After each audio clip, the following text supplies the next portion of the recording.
Your passcode has been confirmed. If you need technical assistance during your call, press *0.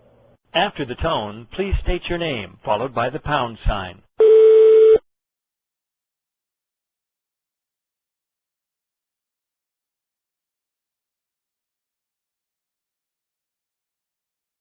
I'm sorry, we did not get your name. After the tone, please state your name, followed by the pound sign.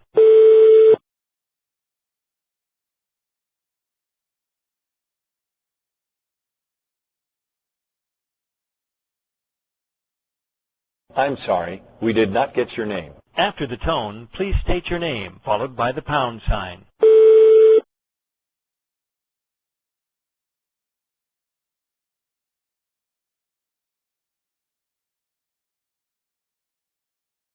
This conference is in silent mode. There are 27 parties in conference, including you. An assistant professor of pediatrics at Boston University School of Medicine and Boston Medical Center.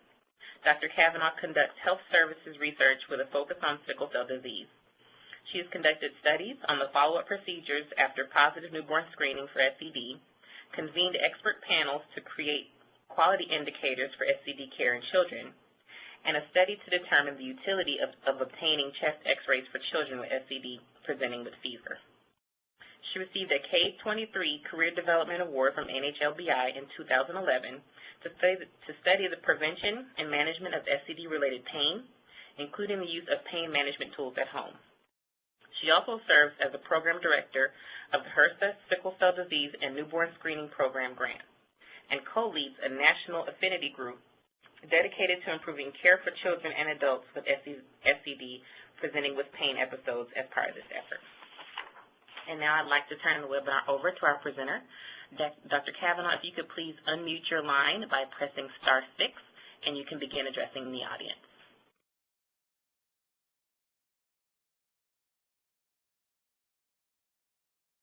Dr. Kavanagh, you'll have to press *6 to unmute your phone. Good afternoon. Oh, now we can hear you. Wonderful. Perfect. Sorry about that.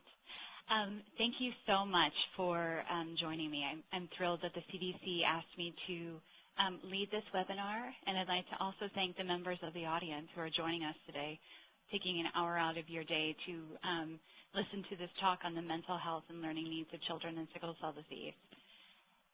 So I'd like to first start off by saying that I have no financial conflicts of interest.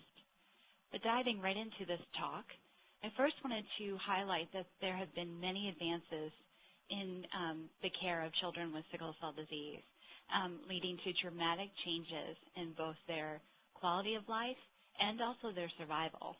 In the United States, 95% of children with sickle cell disease can expect to live to their 18th birthday if they're receiving high-quality care, as was done in Dallas. This is in stark contrast to what we were telling parents and the children in just as recently as the 1970s, where a lot of children were told that they would not reach adulthood. We're also seeing significant improvements in the sickle-related complications. A study was just published reporting that a 45% decrease in the hospitalizations for stroke in children with sickle cell disease, attributed largely to the use of transcranial Doppler screening to identify children who are at higher risk and then putting them on chronic transfusions. We're also seeing a reduction in infections that used to be a large source of, a large reason for hospitalizations and actually death for children with sickle cell, largely due to a very common bacteria called pneumococcus. With the advent of better vaccinations, and also teaching our parents that fevers in children with sickle cell disease should not be ignored, we're seeing significant reductions in these kinds of infections, and their outcomes are dramatically improved. So now that these children are not only supposed to be children with sickle cell disease, they're actually supposed to go to school, and we're setting pretty high expectations for them to become functioning members of society. And so many studies have shown that school success predicts future success. And so what academic achievement has been associated with are improved health status. So this would be really critical for our children and their families. The higher you go, the further you go in your education, has been shown to improve your rates, lower rates of heart disease, diabetes, and also longer life. It also significantly improves your quality of life, which is, we want our children to be not only alive, but very happy and healthy as well. Now, in childhood, there are some barriers to having, a lot of success in school. Many children have conditions that could impact their ability to keep up with their peers, including ADHD, so attention deficit hyperactivity disorder. The prevalence of this condition is reported to be about 8.7% in the United States among children. Learning disabilities are also quite common, affecting about 7% of children in the United States. And also depression and anxiety are also quite common, especially in adolescents, affecting 4.2% of American adolescents, according to a recent national survey. So there are some things that we have to consider as we're getting our children into school and then succeeding in the classroom. But there's additional challenges for those children with sickle cell disease that we must keep in mind. So a lot of children do miss school because of complications related to their sickle cell disease. So if a child with sickle cell has fever, they not only have to stay home from school, but that often results in an ER visit and sometimes even a hospital stay. Pain is also a big reason why these children miss school. In addition, they're at a slight disadvantage because studies have shown that compared to their peers without sickle cell disease, they actually have slightly lower IQ levels, and it becomes more apparent as they get older. And it's thought to be due to their sickle cell, but we're still trying to work out what these differences are really attributable to. And then lastly, silent strokes have been increasingly recognized as a common complication in pediatric sickle cell disease. So in the 1990s, there was a large cohort study that was conducted, the comprehensive study of sickle cell disease, that showed that actually did MRIs on children who were in the study and found a prevalence of 21.8% of children that on the MRI had evidence of a stroke that was not seen by the parent or by the providers. When they did testing on these children to see what impact it would have on their learning and functioning, they saw that there was a slightly lower score in children with sickle cell disease who had these silent strokes, but they still fell in the normal range in general. However, and then silent strokes, we've actually benefited from a larger cohort study that was done in France, and it showed that 37% of children with sickle cell disease will have a silent stroke by age 14 years. Again, we're not seeing that silent strokes have a direct relationship with lower IQ. Instead, we see if a child has a silent stroke plus has severe anemia and maybe has a higher platelet count, then they are more likely to have issues with learning and lower IQ. But still, these challenges for children with sickle cell disease are added to those that we see among children, the general population of children.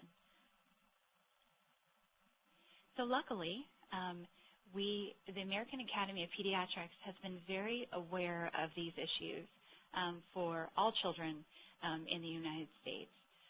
And they have actually recommended, they put out a statement back in 2000, it was recently reaffirmed in 2010, that recommended that children should be screened at every primary care visit for ADHD, autism, and anxiety and depression, to really highlighting the fact that these conditions can have a negative impact on childhood and their achievement in school. And primary care providers in the 2010 statement were strongly encouraged to develop a network for referrals for each of these conditions. So for ADHD, either take it upon themselves to really look into how would you do behavior modification or treatment with medications. and those who have anxiety or depression, really building up a network of psychiatry that can really help these children with their mental health issues and then set them up for success in their lives. So primary care docs have this on their radar screen to really be looking out for these conditions in children. So what are some of the possible barriers to getting this kind of help, this kind of screening in children with sickle cell? Well, with all the other things going on, learning and mental health issues may not be routinely assessed. First, when you're talking to your hematologist, they're really focused on the sickle cell disease-related issues. So they're thinking about, are you getting the vaccines you need? Are you getting your preventative care? Are you taking your hydroxyurea? Is there any other services that you need? The second item is that there's no routine screening for silent strokes. We do not do MRIs on all children with sickle cell because we don't have treatment for it. And second, we feel that it's not a one-to-one correlation with IQ. Therefore, doing these tests, which often need a sedative to do it because you need to stay very still for 45 minutes, is not really worth the risk to see the outcome. So without having a good treatment for silent strokes, it's really not worthwhile screening children. And the third thing that really affects a possible barrier to screening is that we have a lack of a medical home for children with sickle cell disease. A study was just published this year and reported that only 11% of children reported having a medical home, compared to over half of children with special health care needs. And these are children that have cystic fibrosis, another inherited condition, or things such as autism and other congenital anomalies. So there is a large disparity for children with sickle cell disease in this respect.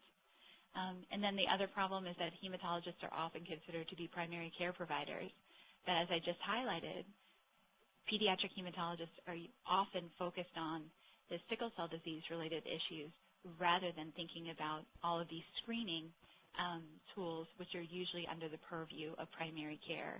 So again, this issue may be getting lost in the shuffle of managing children with sickle cell disease.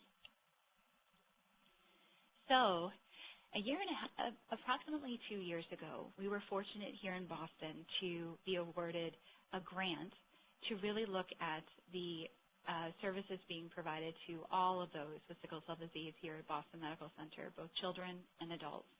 And part of the grant really highlighted the mental health needs of children with sickle cell disease, given that there's not a lot of information out there on that and what's being done, the care that's being provided. So we came up with 2 questions during the initial discussions. The first was, among the pediatric hematology team, the question was posed, how many children with sickle cell disease have mental health or learning issues here? We weren't really sure. The second question was, do children with sickle cell disease need to be screened in the hematology clinic for mental health and learning issues? So this was a very good point. Are we duplicating, by doing something like this, would we be duplicating efforts already being done by primary care? As I said, the AAP is pushing this, and a lot of primary care physicians are already doing this. So are we duplicating efforts? And then the second issue was our social work staff is already very involved with our patients. And so are we duplicating the efforts that are already ongoing within our social work department? So we don't want to put an extra burden on our families by filling out additional paperwork. We also don't want to put any additional burden on the social workers to be scoring tools if it's not really needed. But given that we really didn't know the answer to the first question about how many children actually have mental health or learning issues, we embarked on a program starting in January 2012. So before I get into the description of that, I just wanted to tell you a little bit about the pediatric sickle cell disease program here at Boston Medical Center. We are a safety net hospital. We're the largest safety net hospital in New England, and greater than 80% of our population qualifies for Medicaid. We care for 180 children approximately with sickle cell disease, ages 0 to 21 years, and we have a long history We're very fortunate here that we have a lot of experience caring for those with sickle cell. We were a comprehensive sickle cell center from 1974 through 2008 when the program was disbanded. And we're currently a sickle cell disease center of excellence. So a lot of research is ongoing here. Both my research, which is more health services research, plus a lot of basic laboratory research. A lot of genetic studies are ongoing. So there's a rich environment here that we definitely benefit from. We get a lot of interest from this. So about the program. So we said, okay, we're going to screen all of our children for mental health and learning needs. We'll just give this a shot and see what happens. And so the goal that we set out with was to screen all children with sickle cell disease aged 5 to 18 years. We started, as I mentioned, in January 2012. And what we did is we set it up so that the parent would complete a tool at a comprehensive hematology visit. And then this tool, from the outset, we decided it would be an annual screening, pending good results, and that it would actually work well. We had our social worker score the tool after it was completed, and then she would speak to families to confirm what the tool was reporting. So if it was saying that it looked like the child may have ADHD, she would just have a conversation, a follow-up conversation with the families to get a better sense of what they meant in the response to the questions. If she and the families felt that, yes, indeed, there was a concern for ADHD, they would actually refer the child back to the primary care doctor, just because a lot of pediatricians and family medicine docs will actually manage ADHD within their practice, whether they recommend behavioral changes or use medications. If behavioral health issues arose, if there were really there were some concerns around depression or anxiety, they would make a referral to child psychiatry.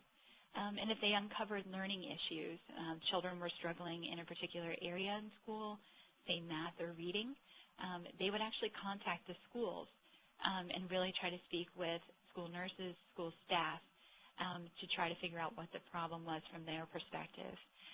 We had to do this, of course, with parent permission. And we're fortunate here in that before we even started this program, the hematology clinic had started a process by which every year the parent is asked to sign a release for school beginning at the end of the last school year, so that if anything should arise, whether health-related or, in this case, academically oriented, we could reach out to school staff as we already had the signed release.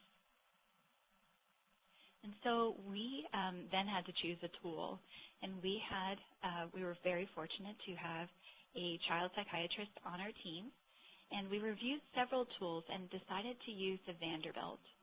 The Vanderbilt is a well-established tool and has been used quite extensively. It's very comprehensive. It's a free tool, which is very beneficial, especially those of us who work in lower resource environments. It is longer, with 55 items to answer, but it is available in English and Spanish. This tool assesses for both mental health needs and learning issues, which is why we decided to use it.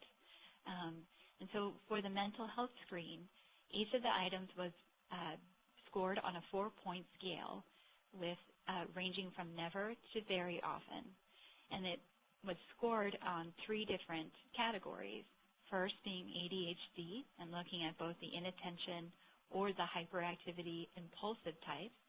And if the parent was responding often or very often to 6 or more items in that section, it would be scored as a positive result. And then you can see the oppositional defiant or conduct disorder. These are conditions where the child really has issues with listening to adults, may have anger issues, is really not able to control their behavior. And these issues would definitely be referred on to a child psychiatrist. And again, you can see it was very easy to score. You just would eyeball the number of often and very often that were scored, and you could then make a quick determination if the screen was positive. Likewise with anxiety and depression. For the learning section, it was a different scale. It was a 5-point scale, And it ranged from above average, the child was doing great in reading, to all the way down to problematic, the middle term being average. And so for the academics, it assessed for reading, math, and writing. And it also assessed for classroom behavior, such as being organized, disrupting class, and turning in their homework and assignments on time. So any 4 or 5 responses falling in the problematic category, we called a positive score that prompted social work to investigate further by talking to the family. And if the issue was deemed to be a real one, it would go on to lead to a conversation with the school. So the Vanderbilt was chosen just because of all of the issues that we were concerned about, it covered. And so the next phase, I just want to move into some of the results of our screening here. So we were able to screen since January of last year over half of our children with sickle cell disease in clinic who were ages 5 to 18 years. So we, given the 66 screens, we reviewed them and we found that one of them was incomplete. Actually, only half of it was filled out, so it will not be included in the remainder of the analyses. Among those screens, we found that 60% had the more severe type of sickle cell disease, hemoglobin SS, which is a perfect correlation with our clinic population. We also have 60% overall with hemoglobin SS in the BMC Pediatric Hematology Clinic. 54% were female. And then the age distribution, among those who were screened, it was equally divided among the 5 to 11-year-olds and the older children who were 12 to 18 years. And then I just highlight here the proportion that were screened in the clinic, just so that you can see that.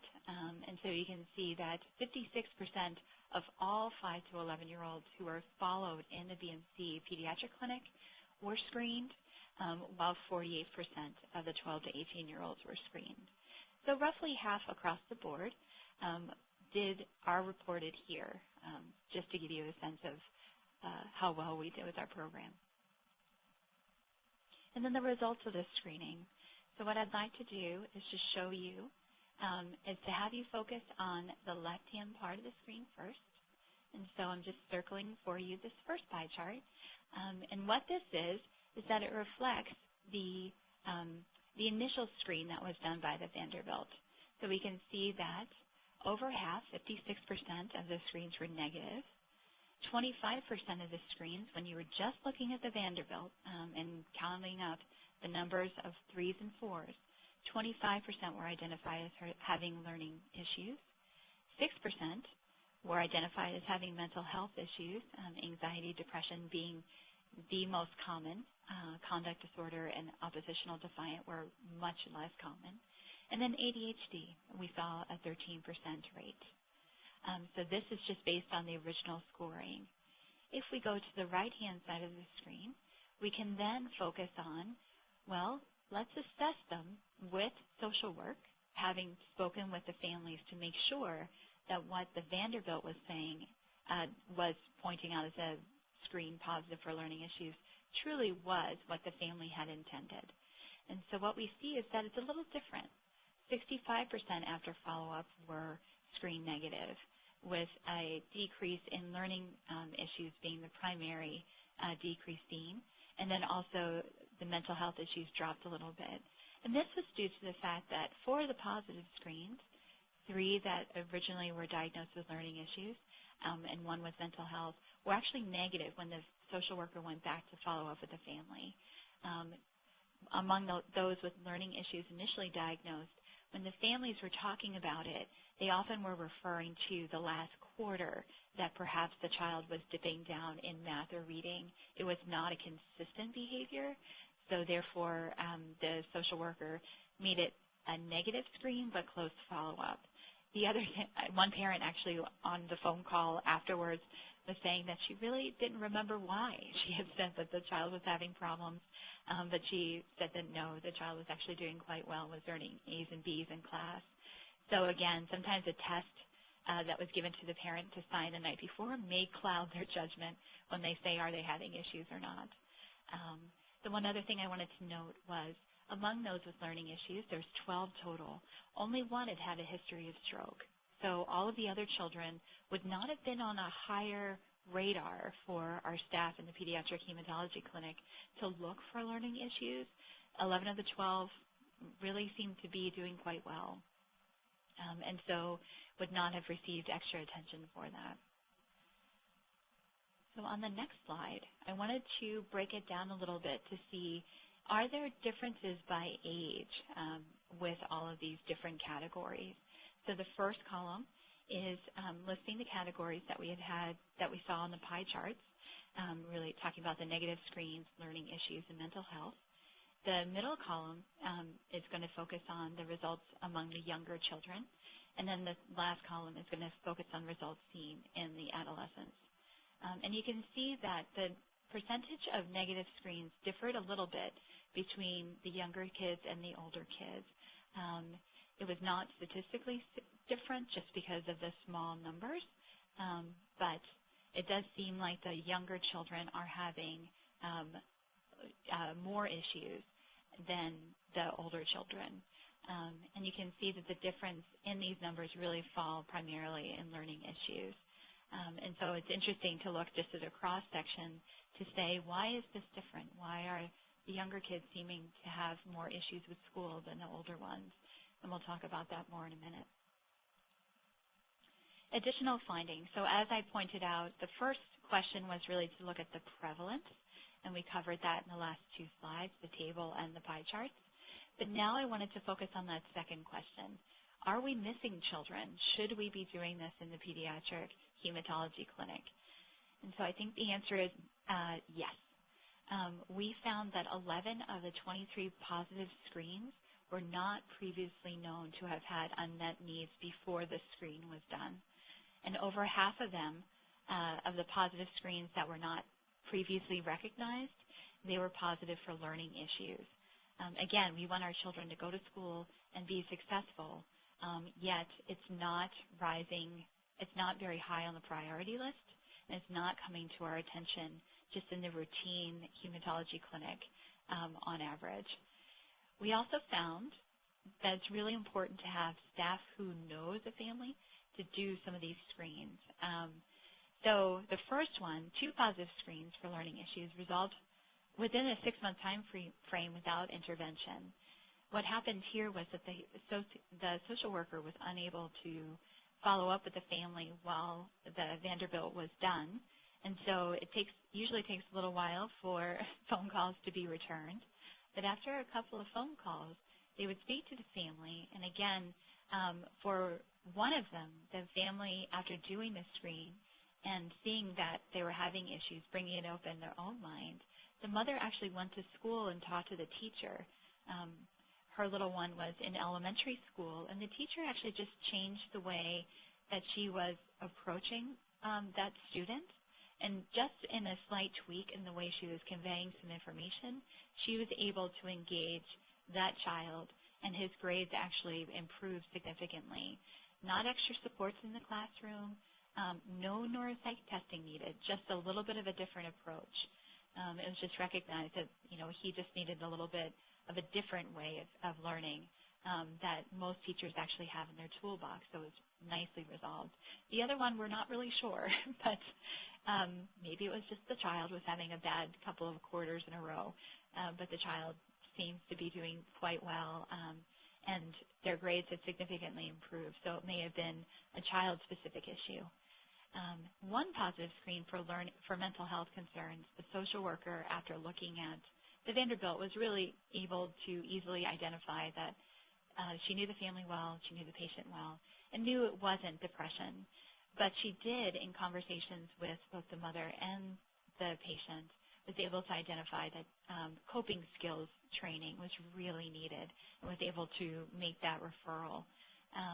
So again, it was really nice to have that moment during a clinic visit where they really were talking about issues other than medications and screening tests. They were really talking about academic success. And the Vanderbilt and this whole program, screening program, has, I think, benefited everyone at BMC, including the team, to really give that time and attention to these important issues. So what do we learn? So far, we still have a lot of work to do. We realize that there is a high prevalence of mental health and learning issues, especially the learning issues that highlight the need for universal screening. If we do not ask, it may not be brought up, and that's something we learned very clearly through this effort. Learning issues predominate, which really is causing us in a very positive direction to really motivating our team to build good relationships with the schools, to follow up on some of these screening as we're doing it, and really recognizing that sometimes it's a small fix that's needed, and it can really benefit the child and their performance in the classroom, probably their peers as well. It does require parental consent to speak with school staff, and that can be a stumbling block. We definitely used to run into that a lot before we implemented this signed release policy where it's done annually. And then positive screens, we definitely learned that they need to be followed up by staff who knows the patient and the family well, because they can really sift through the information that's being presented to them and do that important follow-up with the family and refer them to the appropriate services. There was a couple of screens that looked like ADHD, but it was really coming out of anxiety. The parent didn't recognize that as the big problem, but the social worker was able to, redirect into, rather than ADHD going to primary care, really taking the child psychiatry route. So having somebody who really understands the family and the patient is critical in making sure that these screens are read appropriately, whether you use the Vanderbilt or anything else, or another tool. So at this point, I just wanted to review briefly. So we have found, some learning issues here, and I wanted to just put it into context of what have others found. And so what we have found here, BMC, does coincide pretty nicely with other studies. And so one study was done among adolescents in Philadelphia, so 40 adolescents with sickle cell disease. They were actually screened by mental health professionals. And so 50% of those screened actually endorsed symptoms for a major psychiatric syndrome. 40% of the sample reported ADHD, depression, and then anxiety were the key components. A couple of them actually had two different conditions, so ADHD plus depression or ADHD plus anxiety, which is why it adds up to more than 50%. And then another study was done, a retrospective cohort study was done using Medicaid data in South Carolina. So from this administrative data, they found that 10% of children with sickle cell disease had a major depressive disorder, which again sort of correlates well with the study done in Philadelphia that did find about 12% had depression in that sample. This was in a much larger cohort. It was done over a 10-year period, but again, it was done using claims data, and sometimes the codes that are applied may not be the most accurate. So let's look at those numbers compared to what we found. So in our study, we found that a third of children with sickle cell disease had some positive screen, but only 3% had mental health issues. So we found a predominance of learning issues, which, unless you're really screening for, may not come up by an ICD-9 code or by a medication. So they're not easily discerned. But this low number of mental health issues really caught our attention. And so the first thought we had was, well, is it because the social workers following up with families and with the school? Could they be more accurate, like our numbers be more accurate because we're doing that additional follow-up? Or is it because of underreporting of mental health issues? This is a real problem just in our society in general. A lot of people do not like to talk about mental health, and children may not be revealing to their parents the degree to which they feel sad or anxious about having sickle cell and about their future lives. And therefore, as the parents were filling out our screen, they may have been underreporting just because they didn't know. So it's just something that we found very interesting when we were doing comparisons with the literature and trying to put our results in context. Another way to look at our results is also to compare our results in sickle cell disease with other common chronic illnesses of childhood. And so this table is really walking through the conditions that we've been talking about today, ADHD, depression, anxiety, and learning issues, and comparing the U.S. average, which is the first column of data, to those with asthma. There's some information around type 1 diabetes, and then the results that we found here in this smaller study, in the single-center study. So you can see that compared to the U.S. average, children with asthma actually have a 50% increase. So compared to the national average of 8.7%, 12% of children with asthma actually have ADHD, which is very similar to our children with sickle cell disease. Depression and anxiety is present in twice as many children with asthma compared to their unaffected peers. So 4% is the U.S. average, but among those with asthma, it was 8.5%. And these figures from asthma are drawn from a nationally representative sample, so a large number of children. In type 1 diabetes, from one study that was done, it showed that 12% actually had depression or anxiety, so 3 times greater than the national average. And this is where our data really does stand out. This 3% here, I believe, really represents an underreporting of mental health issues. And then learning issues. We found that 7.2% of children in the United States have learning issues compared to twice that in asthma, 15%. And it's even higher in our smaller sample, but we'll continue looking to make sure that our estimate is correct. But we're fairly close to that number with asthma. So you can see sickle cell disease is not alone. It's actually very comparable to children with other chronic diseases with respect to learning and mental health issues. So challenges to identification and treatment. So, we're doing all this great work. Yay. Why aren't we identifying them, right? So I think that's the one thing as we were reflecting on all this great work, going back 2 years ago and further back, why weren't we identifying these children before? Why weren't we getting them into referred to treatment? And so when we were thinking about it and reasons to really think about putting such a program in place for, programs across the country is, in our sample, in our population here in Boston, at Boston Medical Center, our families have a lot of other priorities that are really competing with some of these issues that are going on in the schools.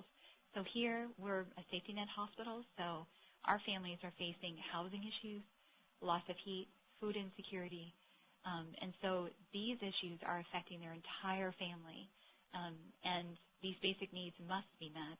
And so the issues around school, when you're sitting and facing a social worker for a couple of minutes, you're really, if you have a choice between really meeting basic needs versus dealing with school issues, you may go ahead and focus on making sure you have dinner for your family tonight appropriately. The second issue that is definitely a challenge, when we start identifying these children, the one frustration that we see here in Boston, and I believe it's a national issue, is that there's a lack of services for neuropsychiatric testing that is readily available. The wait lists in Boston can often be months, which is problematic because children can lose precious time and fall back behind their peers to a significant degree. And then the third point is that mental health services for children in general are lacking. There's a shortage of pediatric psychiatric providers. Children definitely require a different approach to their psychiatric illnesses compared to adults, and we really need those specialists. And then, as I mentioned before, there's definitely a reluctance by parents and the patient to really talk about mental health. It's very much stigmatized in the United States in general. We have a significant immigrant population here, and among many of our groups, culturally, it is not acceptable to really talk about mental health issues.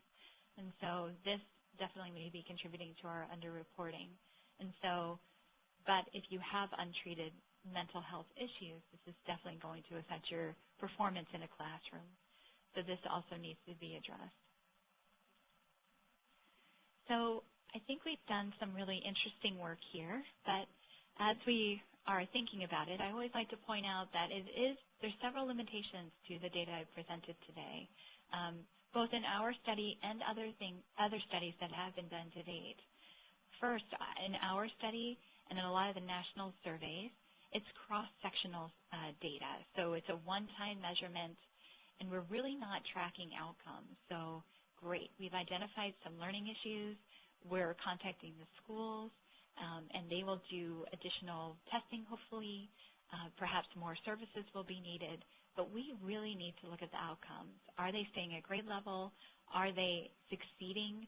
Perhaps standardized testing. We have standardized tests in order to graduate from high school. These kinds of measures need to be considered and then tracked. The second limitation is that we're not sure how our screened versus unscreened population, how they're the same and how they're different. So I'm reporting numbers, and I showed you that we have very low rates of mental health, but perhaps we're not screening them because they're not coming to clinic. We're doing it in the outpatient setting only. We're not going to the inpatient or the ER. So perhaps we're either underreporting because our sicker patients are seeking other healthcare options, such as hospitalization, or perhaps we are overreporting because the ones that are sicker are actually coming to clinic and getting the care for other reasons that they need, and these issues are being brought up. So we'll just continue our efforts to screen all of them to really refine our estimates. The third issue is that some of the tool we use may not, we're going to continue to evaluate it, but some of our parents struggled using it. The questions were somewhat tricky to understand. Sometimes there's double negatives in there, and then it was also long. And so given that we serve a lower socioeconomic status patient and we have a lot of immigrants, the tool may not be the best. It's the most comprehensive, and I believe we're going to push through and try to screen everyone with it just to get prevalence estimates. But in the next 6 months, it's something to think about. Is there another tool that would give us the same quality of information but may be a little bit easier for our families to use? We have employed our interpreters for patients who, we have a lot of Haitian patients, and so we've definitely used our interpreter services to help us with it, but simplifying it might be needed. The fourth point is that this is parental report, especially with the mental health issues. We have to consider perhaps adding a second tool so that we're actually screening the children themselves, especially our adolescents. And then the other thing is we really need to think about, we have a large chunk of children who are reporting no issues at all. If we went to the schools, would we be finding more? That would be a much bigger a bigger program and may need a lot more resources, but it's something to think about because we really are missing the schools report. We're only relying on our parents. And finally, we're really not sure what is the etiology of our learning issues. Is it silent stroke? Is it the child's aptitude? We have poverty definitely impacts classroom performance and academic achievement. So it's hard to know how our learning issues really play out and what it's actually due to. So the next steps, as I mentioned, we're going to screen everyone here and continue to refine our prevalence estimates. And then we are actually going to start looking longitudinally to assess some basic outcomes. One, just to see if the child is at grade level. Have they failed any grades? And this is a data element that we've included into our electronic medical record to really keep track of that. And then we're also going to be tracking, are they receiving, for those who have depression or anxiety, are they getting the mental health care that they need? So 2 basic outcomes, and we probably will start adding more as we go through. So to wrap up, I just wanted to pose some questions to the audience. So for those of you who are sickle cell providers in the audience today, I wanted to just leave you with a couple of thoughts and a couple of questions that have arisen in my mind as we've done this project. So first, are your pediatric patients with sickle cell disease being screened routinely for mental health and learning issues? Do you think the primary care doctor is doing it? Are you doing it? Which would be wonderful. I'd love to look at your data compared to ours. Or don't you know? Which I'm wondering if that's where we were as of 2 years ago. We did not know. Given the competing priorities, the second issue is how important is screening for mental health and learning issues.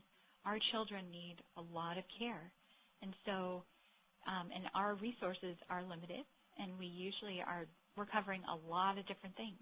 And so the question is, do you really have the resources to do this type of screening? Could you find the resources to do this kind of screening is the second question I would add. And then finally, do you have the resources to address unmet needs? We are very fortunate being part of an academic center. Safety net or not, we do have a child psychiatrist who is part of our team that we can refer our patients to. There are members of her staff who can provide counseling. So we are very fortunate. And I do recognize that a lot of people do not have that ready access, but is it possible to find resources to help your children and to make those referrals if unmet needs were uncovered? And then what can the parents do? So for any of you on the phone that might be a parent or somehow related to someone with sickle cell disease, I think there's a couple of key things that I would ask. And first, let your providers know, whether it's primary care or a specialist, if there's a mental health or a learning issue in your child with sickle cell disease. We really want them to be beautiful, successful adults. And in order to do that, we want them to achieve in every possible way as a child, including school. Unmet mental health or learning issues is really going to impact their ability to do that. And then children with sickle cell disease really need primary care. These providers are really going to focus on the non-sickle cell disease related issues, including academics, more so than the traditional and typical hematologist. And so really seek that primary care. They're really, really helpful. And then finally, if your child is struggling in school, you can request testing for them. I would speak to your providers about this to really describe what you're seeing, but know that there are resources and there are pathways that might lead to further resources, including the development of a 504 plan, which can really help children with sickle cell disease and other special health care needs just provide tutoring services. It'll give them extra time to make up work without penalties. This is especially important as they get into junior high and high school, where the teachers can sometimes be a little bit more inflexible about turning in assignments late because they're missing so much school. And then for some children, if they test positive for having issues with learning, there can be these special plans, these IEPs or individualized education plans put into place. So if the child qualifies, they can actually get tailored educational services and accommodations, again, to help them succeed in the classroom and in the future. So I would like to wrap up by acknowledging that this work was in part supported through a grant, the HRSA Sickle Cell Disease and Newborn Screening Program grant. And I'd really like to thank the members of the team who did all of this wonderful work. The pediatric hematology team, Philippa Sprintz and Maria Champagny, and our patient navigator, Del Farrell, who was really helpful in tracking who had done the Vanderbilt and who needed to be screened. We couldn't have done this project without her. And then Heather Walter is our child psychiatrist and actually leads the child psychiatry division here at BNC. So with that, I'd like to stop and open it up for questions and answers. Thank you so much, Dr. Kavanagh. That was a wonderful presentation. And yes, we are going to open the lines for questions. So to the audience, please remember to unmute your phone individually by pressing *6 so that you can speak your question out loud. You can also electronically raise your hand, and again, we'll call on the names in the order that they're received. And we only have this line scheduled for an hour, so we have exactly 10 minutes to get through any Q&A. And so this would be the perfect time to unmute your line and ask any questions you might have about the presentation. This is Tom Moulton from New York. Can you hear me? Yes, we can. Go ahead with your question. So it's similar more in terms for comments rather than questions, but here in New York City, we don't necessarily have such staff or whatever, but what we do in our sickle cell clinic is we ask our patients who are in school to bring in their report cards every reporting period so that we can track at least how they're being graded in school. It's amazing how when you ask a child how well are you doing in school, they'll say that they're doing okay, and the parent says, yes, they're doing okay. And then you ask, well, what's your grade? And they say, well, my grade is, 65. And you say, well, that's not good. And they say, well, it's passing. So there's some discrepancy between what patients as well as parents think is a good academic achievement. And then the second is that we found that the schools are, obligated in terms for if requested by the parents to do psychometric testing, but that they put pretty much every barrier they can in the way of the parents of getting that psychometric testing done. And so we have specialized instructions on how to circumvent, the more common barriers that schools throw in terms for doing it. So those are just my comments in terms of that. Thank you, Tom. Those are wonderful suggestions. Bringing in the report card, I love it. Our families often aren't quite that organized, and a lot of things are always left at home. But I think that is a wonderful way to address, and I find the same problem, that you ask, how are you doing? Fine. Whenever I hear fine, then I know it's not fine. So I usually follow up immediately with what are the grades. So exactly doing that. And then overcoming the school's challenges, having a standardized letter, and that's why I strongly encourage letting a provider know, because we do the same thing here. We can give you a standardized letter that's very clear so that you are asking for the appropriate testing, and you're not just trying to explain it yourself. Hi, I have a question. Yes, go ahead. Hi, my name is Judith Frank. I'm also from New York. I was wondering if you did any correlations with some of the clinical aspects of patients' care. For example, things like MRI or MRAs being done, transcranial Dopplers, frequency of vaso-occlusive crises or other significant complications that might correlate with some of your findings. So we have not done that to date. I can tell you that we have had very, very few abnormal TCDs. We have a large percentage of our children with SS on hydroxyurea. So I wonder if that's part of it. I did talk a little bit about those who screen positive.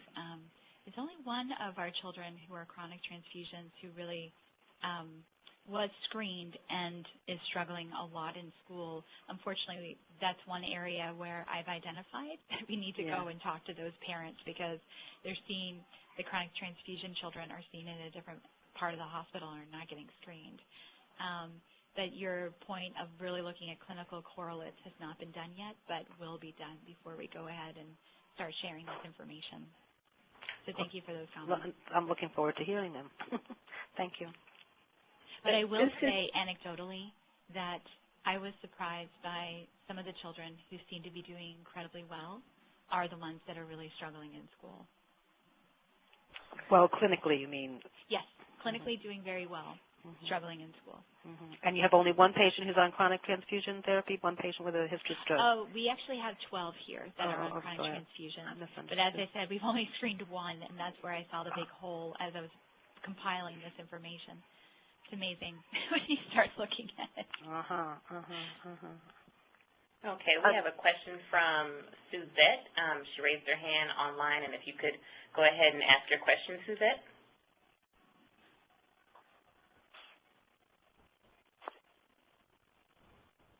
sure you press *6 to unmute your line, Suzette. Can you hear me now? Yes, we can. Great. Thank you. Sorry. Great presentation.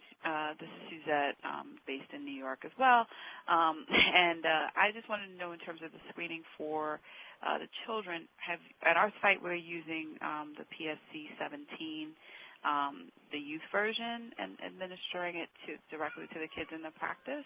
So I was curious in terms of what tools you guys were thinking about using in terms of giving to the children directly, because we've picked up a fair amount of kids with social and emotional issues in terms of internalizing as well as externalizing disorders. So I was just curious there.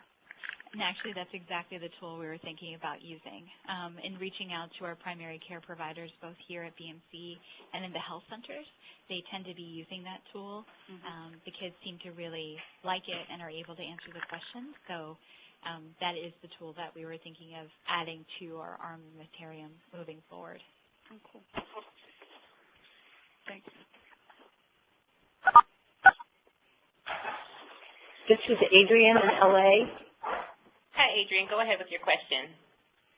I have an adult daughter with sickle cell, but and what we're facing are issues of the long-term effects of using pain meds. And I don't know if there's any place in the work that you're doing, but I think it would be really interesting or important to look at that. My daughter started on pain meds, we're talking opiates, at the age of 4. And that affects a lot of things. I mean, and a lot of parents and teachers and even the patients with sickle cell aren't aware of the effects of being on those kind of meds. And I'm not hearing, and I may have missed that, but I'm not hearing any place where they're sort of tracking that and looking at that. When you talk about things like the depression and what's happening in the brain internally, as well as some of the major organs. So it's just something I'm putting out there as a concern looking back. I think that's a wonderful point. We do know that pain medications, especially the opiate medications, can cause depression. I think that's a wonderful point as I go back and really start looking at some of these charts to address Judith's point, where I really should be looking to see if there's any correlations. I think adding, have they been on long-term pain medications is an important point. We do not have a high number that are on chronic pain medications, but I still think it's an important question. Well, I think we have, again, when they start off young like that, I mean, and as they get older, we know that the meds increase, but I think if you can, the more complete of a profile you can pull together, then the more we're going to learn. And I agree. Okay, thank you. And I've really enjoyed this talk, even though my daughter's grown up. So. Thank you. Have a couple of minutes left, maybe time for maybe one more question if anybody has one.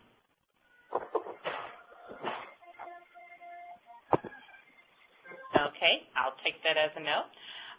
Thank you again so much, Dr. Kavanagh. This information was excellent, and we look forward to any additional studies and information that you're able to provide for us in the future. Our time is up for this session. Our next webinar will take place on Thursday, September 26th, titled NHLBI Sickle Cell Disease Guidelines by Dr. Jolene Johnsoa. As part of our efforts to improve the webinar series, we did launch an online survey last month, and we ask that you participate in this brief survey so we can help incorporate as many opinions as possible into our plans for next year's webinar series. You should have received an email from me in the last 15 minutes or so with the link to that webinar survey. If you do not get emails from me currently, you can email me at spope@cdc.gov, and I'll be glad to add you to our distribution list. And lastly, of course, our webinars are all recorded. We have all of them from this year through June, so check back frequently to see when we've posted the latest webinars. Thank you all so very much for participating, and we'll talk again next month.